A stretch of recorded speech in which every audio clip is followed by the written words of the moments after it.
general preparation pa rin, tulad pa dati. Hindi naman kayo napagod na marami na kayong salihan na tournaments tapos sasali pa kayo dito? Ay, hindi naman. Kasi parang ano lang to eh. Parang sort of, practice lang din. Pwede ba mabigyan kami ng idea kung anong gagawin niyo sa 20,000 prize money mamaya ang gabi? Hindi ko alam kasi marami rin mo malalakas. Siyempre, kasi yung mga gusto maging, chess player, especially parang kami, grandmaster. Tuloy-tuloy lang araw, tapos exposure, mostly sa international, para makasaya.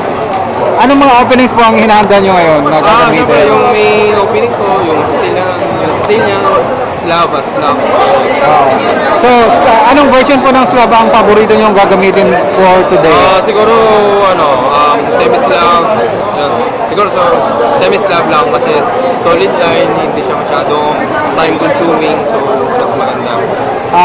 Siyempre, masaya ako kasi lagi ko nakikita sa Facebook yon. Nakikita ko na active naman sila, especially sa Philippine chess and international chess. So, siyempre, masaya ako as a chess player na nakikita ko active yung mga chess players, especially sa Philippines. Tulad ng iba, meron po ba kayong balak na mag-migrate sa United States in the future?